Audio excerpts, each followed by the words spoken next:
क्या आपने कभी सोचा है कि जब हम बीमार पड़ते हैं तो दवाएं कैसे काम करती हैं और ये मेडिसिन जिसकी एक गोली जान बचा सकती है, इसकी शुरुआत आखिर कब और कैसे हुई? आज हम जानेंगे दवा के सफर की पूरी कहानी, आयुर्वेद से लेकर एलोपैथ, होम्योपैथ और AI ड्रिवन थेरेपी तक। ये सिर्फ एक केस स्टडी नहीं, बल्कि इंसानी जिज्ञासा और विज्ञान का सफर है। इतिहास और शुरुआत। मेडिसिन की शुरुआत 8 से हजारों साल पहले हुई। भारत में आयुर्वेद सबसे प्राचीन चिकित्सा पद्धति मानी जाती है, जिसकी जड़ें 3000 बरस तक जाती हैं। आयुर्वेद में शरीर को 3 दोषों वात, पित्त, कफ के संतुलन से जोड़ा गया। उसके बाद आई यूनानी चिकित्सा और फिर चाइनीज ट्रेडिशनल मेडिसिन। पश्चिमी दुनिया में भी 460 BC में हिप्पोक्रेट्स ने द फादर ऑफ मेडिसिन का दर्जा पाया। धीरे धीरे विज्ञान के साथ दवा भी विकसित होती गई।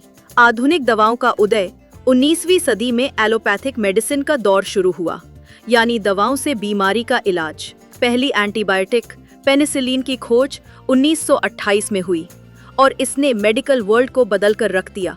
आज लगभग हर बीमारी के लिए कोई न कोई दवा मौजूद है। Diabetes, cancer, heart disease, viral संक्रमण, सबका इलाज संभव हो चुका है। चिकित्सा की विभिन्न पद्धतियां।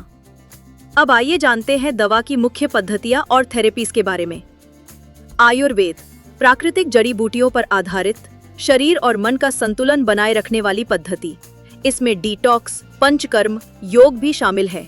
एलोपैथी वैज्ञानिक परीक्षण पर आधारित, जल्दी असर करने वाली दवाएं, सर्जरी, एंटीबायोटिक और वैक्सीन इसमें आते हैं। होम्योपैथी जैसा विष वैसा इलाज की अवधारणा पर आधारित, बहुत कम मात्रा में दवा दी जाती है। कुछ लोग इसे पसंद करते हैं, कुछ सवाल उठाते हैं। प्राकृतिक चिकित्सा और थेरेपी जैसे भोजन, एक्सरसाइज, मेडिटेशन के जरिए इलाज। साथ ही फिजियोथेरेपी, अरोमा थेरेपी और हाइड्रोथेरेपी भी लोकप्रिय हो रही हैं। आज की स्थिति और चुनौतियां। आज दवाओं की उपलब्धता बढ़ चुकी है, लेकिन नई चुनौतियां भी सामने आ रही हैं। पहली सेल्फ मेडिकेशन यानी खुद से दवा लेना। दूसरी एंटीबायोटिक रेजिस्टेंस यानी दवाओं का असर कम होना। तीसरी नकली और घटिया क्वालिटी की दवाएं। चौथी मानसिक स्वास्थ्य को अब भी कई लोग नजरअंदाज करते हैं। पांचवी इलाज का खर्च दिन ब दिन बढ़ रहा है। भविष्य की दिशा। अब दवाओं का भविष्य कैसा दिख रहा है? AI आधारित डायग्नोसिस अब तेजी से बढ़ रहा है। DNA के अनुसार पर्सनलाइज्ड मेडिसिन बनने लगी है। रोबोटिक सर्जरी और टेलीमेडिसिन से इलाज घर बैठे संभव हो रहा है। प्लांट बेस्ड और वीगन मेडिसिन भी अब ट्रेंड में है। दवा का सफर सिर्फ शरीर को ठीक करने का नहीं है, ये इंसान की सोच, विज्ञान और आत्मविश्वास का भी सफर है।